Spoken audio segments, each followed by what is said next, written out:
oh, this person is more fit than this person over here, right? Like we look at the fat person and we're like, all right, that person, yeah, you probably got you most likely more sicker. Then you look at the lab work and you're like, all right, wow, okay, my overweight person has no issues, but this fit person, oh man, you got to come see me in the office, right? So that can occur. One of the things I love bringing back to my outpatient medicine days is that I remember taking care of a lot of very young adults, right, in their 40s, turn 40, right, and now mind you, they're fit, they're going to the gym, they're not really checking us out, right, as doctors, right, they're not really doing their visits. In fact, one of the patients I saw, the reason why they would even go to see the doctor was for the fact that because of they were in the gym all the time, they were taking testosterone. They just wanted to get like their levels checked, right? Just their hormone levels, right? It wasn't the fact that like, hey, let me make sure my blood pressure is great, my prostate, like none of that. No, I just want to make sure the testosterone and the estrogen and all those other levels are normal, right? That was their way of seeing the doctor, right? Like if I'm here, I'll get the blood pressure done, but like I'm really just here to check these levels, right? So it's not surprising to me, and you'll see articles time and time again talking about how younger people are getting sicker, right? Younger people are getting heart attacks, younger people are getting strokes, younger people are getting cancer, and a lot of times people can't wrap their mind around it because they attribute a lot of these things, right? Cancer, stroke, heart attacks to old people diseases. Be honest, right? Be honest. Don't run away now. Don't press pause or try to jump to the next video, right? Like a lot of y'all are attributing medical issues to being old. So for you guys, you can't even process the fact that someone young could be dealing with it, right? Or you can't process the fact that like someone young and fit can't be dealing with it, right? Like it's it is what it is, right? It's a bias that is inherent in our country, right? United States, but just I think in general, right? Like we just think that when you get older is when you should be more susceptible to these types of medical problems, but when you're younger, you should be kind of invincible, right? And today we're going to talk about why so many people, right, are like breaking down in their 40s, right? Like what happens? Like why are people breaking down when they hit 40s, right? Let's have the conversation.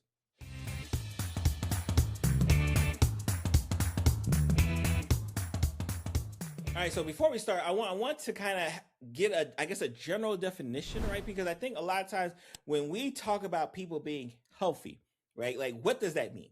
Right? Like what does being healthy mean, right? Does that mean that, that they're skinny? Does that mean like what does it mean, right? So of course, most people attribute it to the look, right? Like, oh, this person looks healthy, right? Like, which means that they're typically skinnier, lower body fat. Maybe they do activities like they're working out.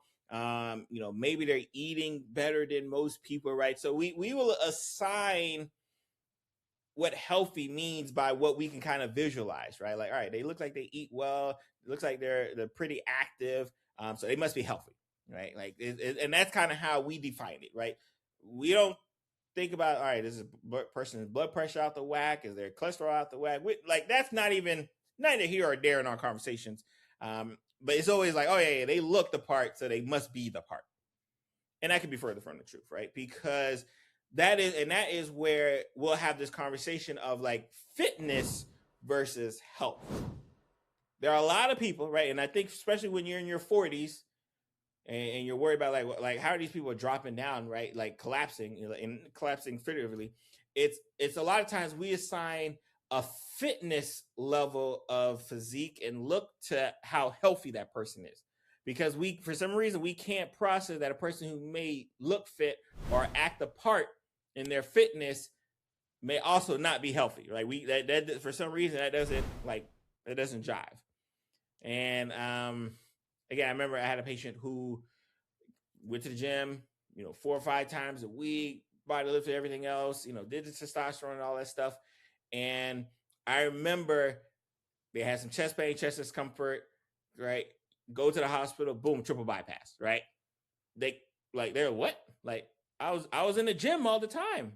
What do you mean? I need a triple bypass, right? Because they were fit, but they weren't healthy, right? Versus you may see someone who looks a little overweight, don't really work out, right? But their health profile looks amazing. Cholesterol amazing, blood pressure amazing, blood sugars like all it looks like on the labs, it looks great, But when you're looking at them, you're like, hold on, that person's healthier than this person right here who looks healthier.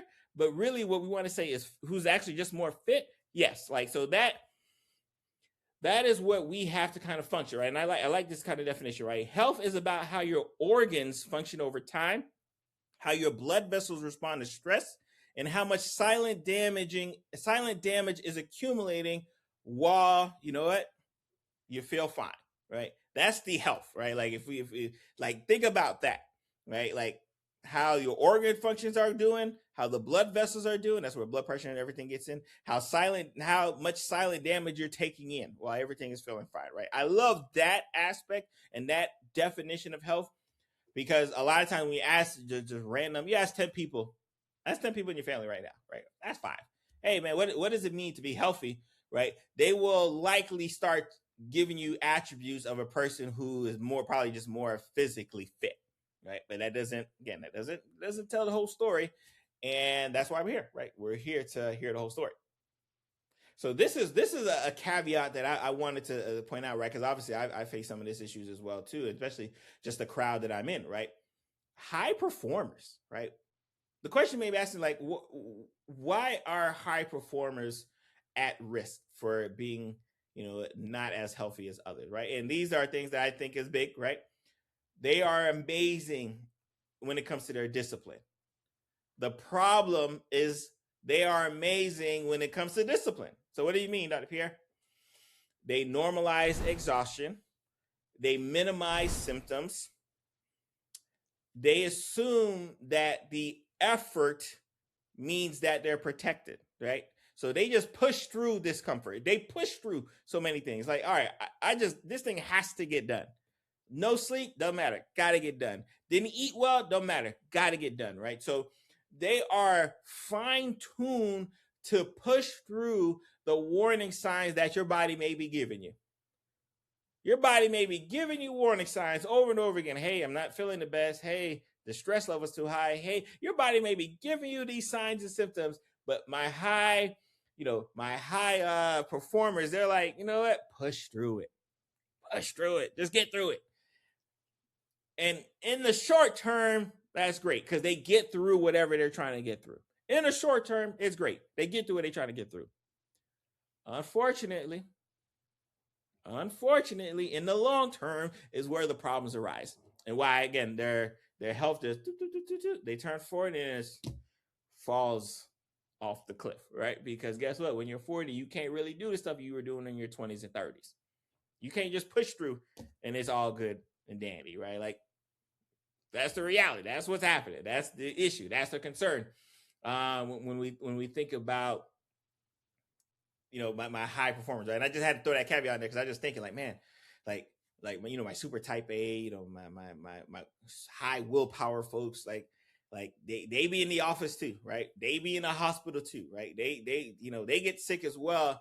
And I just had to give them a little shout out because like that's the issue, right? So what are some issues, right, that occur, right, that again that we on this channel we talk about a lot, but like sometimes doesn't get talked about, right? Blood pressure that is borderline that starts creeping up, right? That borderline issue that was just it's a small issue. Some would kind of keep an eye on, but we don't really keep the eye on that we're supposed to keep an eye on. A big one for me is the family history. Family history is huge when it comes to cardiovascular issues, diabetes issues, strokes, heart attacks, all these medical issues, cancer, all these medical issues that arise. There's likely a good family history that kind of details it.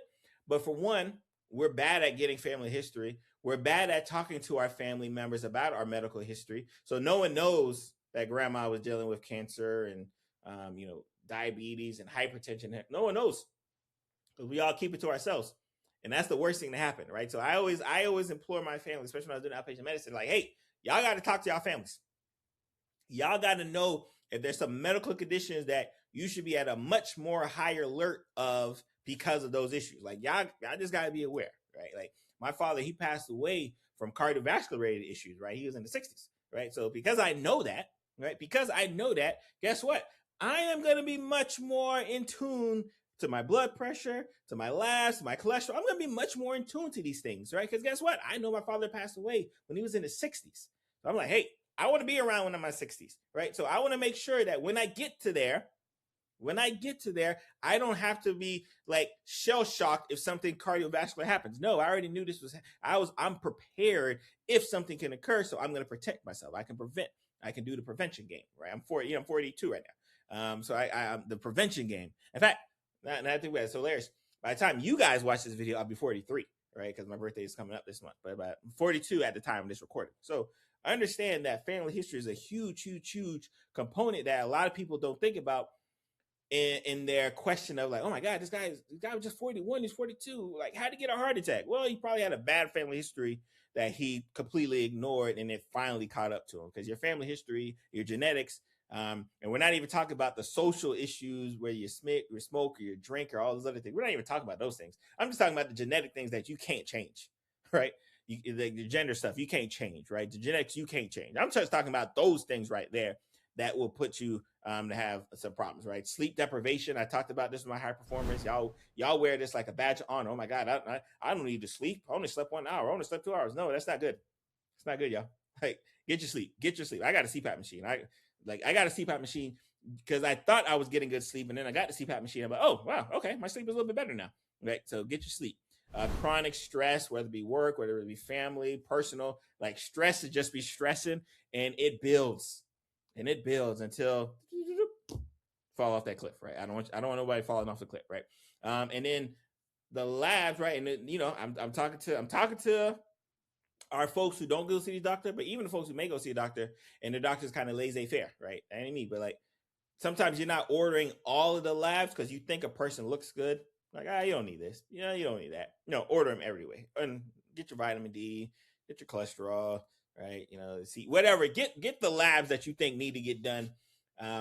Because again, we don't want you at 40 plus to have to get those labs that should have gotten when you were in your 20s and 30s, right? So make sure you don't brush off these things, right? Because these are things that start small, that kind of creep up on us when we get there, right? Because then, right, you have that moment when you get to your 40s, right? When you hit that midlife crisis age, kidney issues, blood pressure issues, stroke, heart attack, family diet, cancer diagnosis, all of these things start piling up, and you think it came out of nowhere, but the warning signs were there.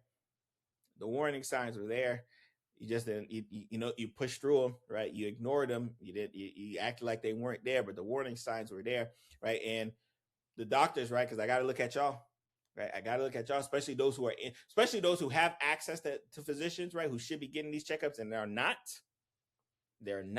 right? Doctors, these primary care visits are getting shorter and shorter.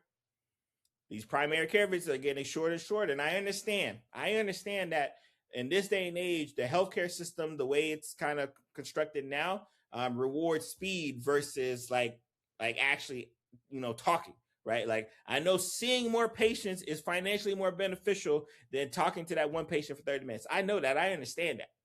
But you got to have some things to do. Like what I used to do when I did outpatient medicine is, like, even if I knew I could only speak to that person for about 20 minutes, 25 minutes, right? Because I did my social media thing, I say, hey, I just had a good conversation. I just did a great video on blood pressure. Go watch that video.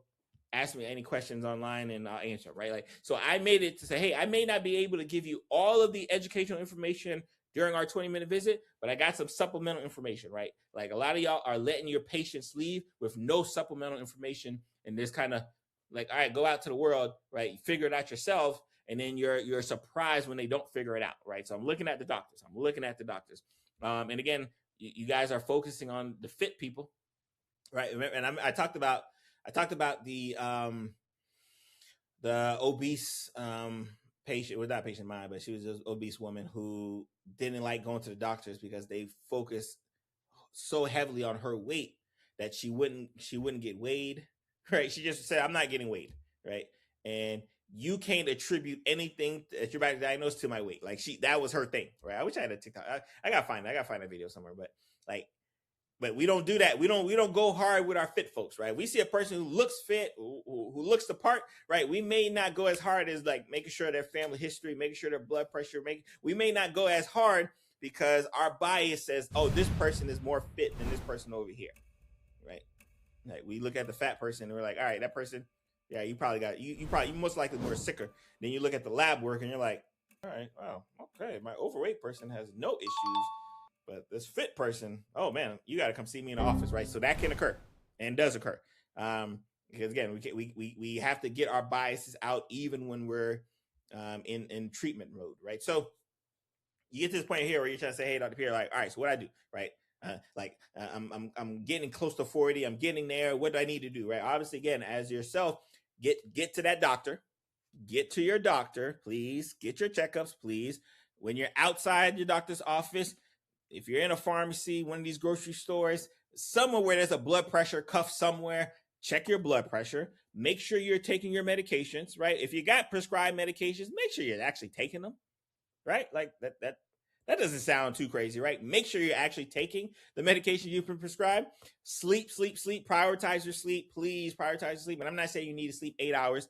I'm not an 8 hour sleeper person. I'm about like six, I'm good.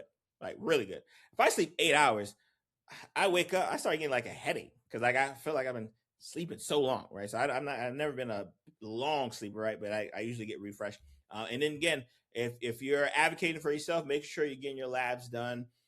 Making sure your doctor's doing all of the labs that are appropriate for your age, of course, but making sure even from a preventive standpoint, say, hey, you know, I may not be 40 yet, but you know what? My family history says prostate cancer runs in the family. I might want to get that PSA checked a little bit earlier.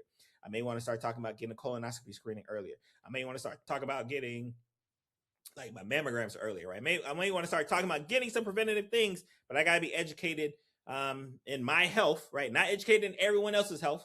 I need to be educated in my own health, my family's health, to make sure we are getting what we need to get done, right? Very, very, very clear, right? So again, if you don't get nothing from today's episode, remember, looking healthy is not the same as being healthy. Fitness does not cancel out, right, your health, right? Just because you go to the gym every day does not mean you're much more super healthier. That's just not the case. And your discipline, right, and pushing through stuff is not going to change the fact that you need more sleep. You need to get your blood pressure checked, your cholesterol checked, your blood. It's not pushing through none of that, right? I don't care how much you push through. If you got to get your blood pressure and you got to reduce some stress, you got to get it done, right? So again, yours truly, Dr. Mary Pierre. Welcome to another episode of Medicine Mondays. I'm gonna see you guys next week.